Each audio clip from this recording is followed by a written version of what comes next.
আসসালামু আলাইকুম। বিবিসি আন্তর্জাতিক বিশ্ব সংবাদে আপনাকে স্বাগত। শুরুতে সংবাদ শিরোনাম, পরে বিস্তারিত। বাংলাদেশের সর্বশেষ গুরুত্বপূর্ণ আপডেট সংবাদে আপনাকে স্বাগত। শুরুতেই সংবাদ শিরোনাম, পরে বিস্তারিত। প্রথমেই জানাবো আমাদের হাতে থাকা সর্বশেষ গুরুত্বপূর্ণ সবথেকে তাজা আপডেট সংবাদ। প্রধানমন্ত্রীর সভাপতিত্বে সরকার দলীয় সংসদীয় দলের সভা শুরু। প্রধানমন্ত্রী এবং সংসদ নেতা তারেক রহমানের সভাপতিত্বে সরকার দলীয় সংসদের দলের সভা অনুষ্ঠিত হচ্ছে। আজ বিকাল ৩টায় সভা সংসদ সচিবালয়ে শুরু হয়েছে। এদিন সভার শুরুতেই স্বাগত বক্তব্য দেন স্থানীয় সরকার ও পল্লী উন্নয়ন সমবায়মন্ত্রী বিএনপির মহাসচিব মির্জা ফখরুল ইসলাম আলমগীর। এদিকে এমন শক্তি উত্থান হয়েছে যারা গণতন্ত্রে বিশ্বাস করে না, বললেন মির্জা ফখরুল। যারা গণতন্ত্রে বিশ্বাস করে না তাদের প্রতিহত করার আহ্বান জানিয়েছেন বিএনপির মহাসচিব মির্জা ফখরুল ইসলাম আলমগীর। আজ বিকেলে জাতীয় প্রেস ক্লাবে আয়োজিত এক স্মরণ সভায় এই আহ্বান জানিয়েছেন বিএনপির মহাসচিব মির্জা ফখরুল ইসলাম আলমগীর। তিনি বলেছেন যে দেশের জনগণকে এই অশুভ শক্তির বিরুদ্ধে কাজ করতে হবে এবং দেশের জনগণকে এই সন্ত্রাসী কর্মকাণ্ড থেকে বিরত থাকার মধ্য দিয়ে সবাইকে নিজের দেশকে ভালোবেসে প্রমাণ দিয়ে যেতে হবে। জানাবো মানিকগঞ্জে ছাত্রলীগের বিশাল মিছিল। মানিকগঞ্জে জেলা ছাত্রলীগের ব্যানারে একটি মিছিল এর ভিডিও জেলা ছাত্রলীগের সাধারণ সম্পাদক রাজেদুল ইসলামের ভেরিফাইড ফেসবুকে আপলোড করা হয়েছে। আজ দুপুর ৩টার দিকে রাজেদুল ইসলাম তার ওয়ালে এই পোস্টটি করেছেন। ঠিক একই সময় সিংগাইর উপজেলার ধল্লা ইউনিয়ন ছাত্রলীগের সভাপতি ফেরদৌস খানের ফেসবুকেও একই ভিডিও আপলোড করা হয়। এরপর জানাবো বিএনপি আওয়ামী লীগের ফাঁদে পড়েছে বললেন নাসির উদ্দিন পাটোয়ারি। বিএনপি আওয়ামী লীগের ফাঁদে পড়েছে এমন মন্তব্য করেছেন জাতীয় নাগরিক পার্টি এনসিপির মুখ্য সমন্বয়ক নাসির উদ্দিন পাটোয়ারি। একই অনুষ্ঠানে এনসিপির আরেক মুখ্য সংগঠক সার্জিস আলম বলেন, বিএনপি জনগণের সঙ্গে প্রতারণা করেছে, গণভোট অস্বীকার করছে। তারা দেশের জনগণের সঙ্গে যে প্রতারণা করল তাদের হাড়ে হাড়ে এর শাস্তি পেতে হবে। এবং সর্বশেষ জানাবো সীমান্ত সমস্যা সমাধানে সরকারকে দ্রুত উদ্যোগ নিতে হবে বললেন অধ্যক্ষ ইউনুস আহমেদ। ইসলামী আন্দোলন বাংলাদেশের মহাসচিব অধ্যক্ষ মাওলানা ইউনুস আহমেদ বলেছেন যে বাংলাদেশ সীমান্তে ভারতীয় সাম্প্রতিক কার্যক্রম উদ্বেগজনক। সীমান্ত সমস্যা সমাধানে সরকারকে দ্রুত কার্যকর উদ্যোগ নিতে হবে এবং প্রয়োজনে আন্তর্জাতিক পরিমণ্ডলে বিষয়টি উপস্থাপন করতে হবে। প্রিয় দর্শক, এতক্ষণ শুনছিলেন সংবাদ শিরোনাম, এবারে বিস্তারিত। তবে তার আগে বন্ধুরা অনুরোধ থাকবে এই সংবাদটিতে একটি লাইক দিন। এই চ্যানেলে আপনি নতুন হয়ে থাকলে আমাদের সংবাদটি দেখতে দেখতে চ্যানেলটি সাবস্ক্রাইব করে রাখুন। কমেন্ট করে বন্ধুরা আপনার মূল্যবান মতামত জানিয়ে দিন আপনি বিশ্বের কোন দেশ থেকে বা বাংলাদেশের কোন স্থান থেকে আমাদের সংবাদটি দেখছেন এবং শুনছেন। আর বন্ধুরা, সংবাদটি আপনার সোশ্যাল মিডিয়া ফেসবুকে শেয়ার করে বন্ধুদেরও দেখার সুযোগ করে দিন। আজকের এই সংবাদ সম্পর্কে আপনার মূল্যবান মতামত কমেন্ট বক্সে কমেন্ট করে জানিয়ে দিন। গাজা যুদ্ধে আপনি যদি নিরীহ ফিলিস্তিনিদের ভালোবেসে থাকেন বন্ধুরা, কমেন্টে ইয়েস লিখে পুরো বিশ্বকে আমাদের এই তাজা আপডেট সংবাদটি দেখার সুযোগ করে দিন। এবারে বিস্তারিত। মানিকগঞ্জে ছাত্রলীগের মিছিল। মানিকগঞ্জে ছাত্রলীগের ব্যানারে একটি মিছিল হয়েছে। ভিডিওতে জেলা ছাত্রলীগের সাধারণ সম্পাদক রাশেদুল ইসলামের ভেরিফাইড ফেসবুকে আপলোড দেওয়া হয়েছে।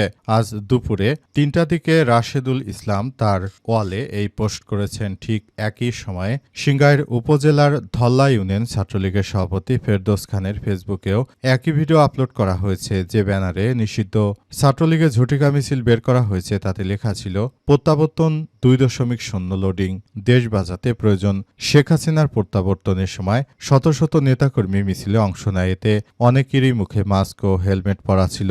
মিছিলের মাঝখানে এক যুবক খালি গায়ে বুকে দলীয় বিভিন্ন স্লোগান সমেত কালো সানগ্লাস পরা ছিল। ঝটিকা মিছিলটি ঢাকা আরিচা মহাসড়ক নাকি সিংগাইর হিমায়তপুর মানিকগঞ্জের আঞ্চলিক মহাসড়কে শেষ হয়েছে বিষয়টি এখনো নিশ্চিত হওয়া যায়নি। এই বিষয়ে পুলিশের সদস্যরা তারা জানিয়েছে যে এইসব ঘটনার সঙ্গে যারা সম্পৃক্ত রয়েছে তাদেরকে খুঁজে বের করার চেষ্টা করা হচ্ছে। মূলত বিএনপির নেতৃত্ববৃন্দরা তারা নির্বাচনের আগে আওয়ামী লীগের নেতাকর্মীদেরকে বা শেখ হাসিনাকে দেশে ফিরে আনা হবে এমন বিভিন্ন বিষয় বললেও এখন তারা নির্বাচনের পরই তারা পরিস্থিতি পুরোই উল্টে দিয়েছে। এখন তারা আর আগের মতো বলাবলি করছে না যে শেখ হাসিনা আসবে, শেখ হাসিনাকে ফেরত আনা হবে, এরকম কোনো কথাই মূলত বিএনপির নেতৃত্ববৃন্দদের মুখ থেকে এখন আর শোনা যাচ্ছে না। মূলত আওয়ামী লীগের ভোট নেওয়ার জন্য তখন তারা এই ধরনের কথা বলেছিল।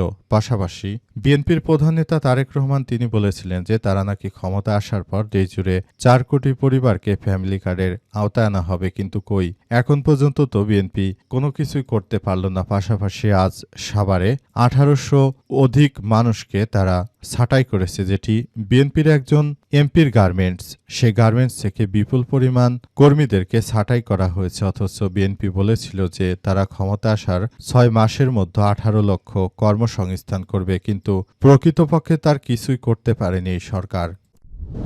বিএনপি আওয়ামী লীগের ফাঁদে পড়েছে বললেন নাসির উদ্দিন পাটোয়ারি। জাতীয় নাগরিক পার্টির এনসিপির মুখ্য সমন্বয়ক নাসির উদ্দিন পাটোয়ারি জানিয়েছেন যে বিএনপি আওয়ামী লীগের ফাঁদে পড়েছে। তারা মূলত দেশটাকে যেভাবে সাজানোর সময় ও সুযোগ পেয়েছিল তারা সেটি থেকে দূরে সরে যায়। মূলত তারা ভয়াবহ এক বিপর্যয়কর পরিস্থিতির মধ্যে পড়েছে বলে অভিযোগ করেছেন তিনি আরও জানান, আমি বিএনপিকে বলতে চাই, আপনারা সরকারের জায়গা থেকে যেভাবে শেখ হাসিনা বাংলাদেশের জনগণকে দেখেছিল, আপনারা সেই জায়গায় না থেকে এখন জনগণের কাতারে এসে দাঁড়ান। আপনারা যদি জনগণকে খুশি করতে চান, জনগণের ভালোবাসা চান, জনগণকে যদি আপনারা ভালোবাসা দিতে চান, তাহলে অবশ্যই জনগণের পাশে এসে দাঁড়াতে হবে। আপনারা যেভাবে যে দূরত্ব মেনটেন করতে শুরু করেছেন সেটা করে কিন্তু এদেশের জনগণ কখনোই কিন্তু আপনাদের পাশে থাকবে না। সুতরাং আপনারা বিষয়গুলোকে খুবই গুরুত্ব সহকারে বিবেচনা করবেন বলে জানিয়েছেন তিনি। উল্লেখ্য, আজ নারায়ণগঞ্জে যখন নাসির উদ্দিন পাটোয়ারি তিনি গিয়েছিলেন তখন বিএনপির নেতৃত্ববৃন্দরা তারা নাসির উদ্দিনের পাটোয়ারির সেই মঞ্চ ভাঙচুর করে এই ঘটনায় নাসির উদ্দিন পাটোয়ারি ক্ষুব্ধ হয়ে বক্তব্য দিয়েছেন। তিনি যে জ্বালাময়ী বক্তব্য দিয়েছেন এতে মানুষের হৃদয় জুড়িয়ে গেছে। নাসির উদ্দিন পাটোয়ারির মতো ব্যক্তিরা যেদিন বাংলাদেশের নেতৃত্বে আসবে সেদিন হয়তো তরুণরা মুক্তি পাবে, সেদিন হয়তো তরুণদের মুক্তির দিন, এমন প্রত্যাশা রয়েছে আমাদের সবার এবং আমরা সেই প্রত্যাশা নিয়ে এখনো অধীর অপেক্ষায় রয়েছি কবে আসবে নাসির উদ্দিন পাটোয়ারির মতো একটি রাজনৈতিক নেতা আমাদের মাঝে। প্রধানমন্ত্রীর সভাপতিত্বে সরকার দলীয় সংসদীয় দলের সভা শুরু। প্রধানমন্ত্রী সংসদ নেতা তারেক রহমানের সভাপতিত্বে সরকার দলীয় সংসদীয় দলের সভা অনুষ্ঠিত হচ্ছে। আজ বিকাল ৩টার দিকে জাতীয় সংসদের এই সভা অনুষ্ঠিত হয়েছে, এখনও সভা চলছে। এদিন সভার শুরুতে স্বাগত বক্তব্য দেন স্থানীয় সরকার, পল্লী উন্নয়ন ও সমবায়মন্ত্রী মির্জা ফখরুল ইসলাম আলমগীর। ত্রয়োদশ জাতীয় সংসদের দ্বিতীয় বা বাজেট অধিবেশন বসতে যাচ্ছে।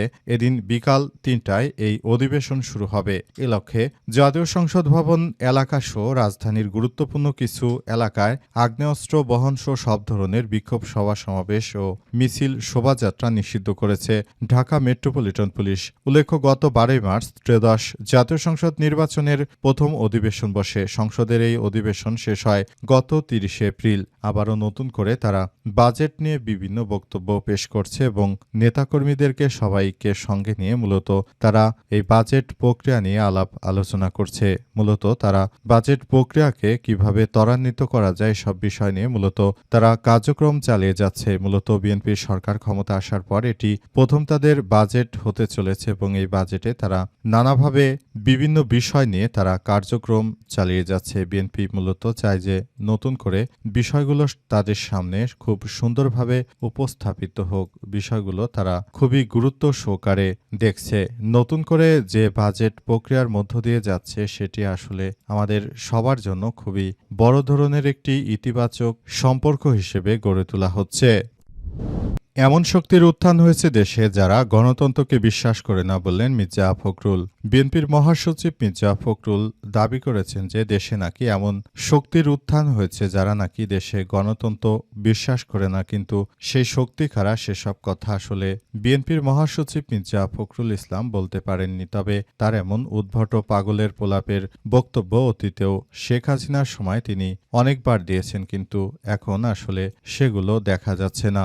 বিএনপির মহাসচিব মির্জা ফখরুল ইসলাম আলমগীর তিনি শুরু থেকে যেভাবে একটি শান্তিপূর্ণ দেশে শান্তিপূর্ণ আলোচনার পরিবর্তে সারা প্রথম থেকেই তিনি নিরপেক্ষতার কথা বলে যে ধরনের বক্তব্য দিয়ে এসেছেন, সবাই তাকে পছন্দ করলেও কিন্তু নিজ দলের নেতাকর্মীদের চাঁদাবাজি, রাহাজানি ও সন্ত্রাসী কর্মকাণ্ড নিয়ে মির্জা ফখরুল কখনোই কিছু বলেননি। সুতরাং এটা থেকে বোঝা যায় যে মির্জা ফখরুলও তিনি চাঁদাবাজির সঙ্গে যুক্ত এবং তিনি তার নেতৃত্ববৃন্দদেরকে দিয়ে যে চাঁদাবাজি করিয়ে থাকেন সেগুলো বাংলাদেশের জনগণের উপর একরকম জোর করে চাপিয়ে দেওয়া হয়েছে।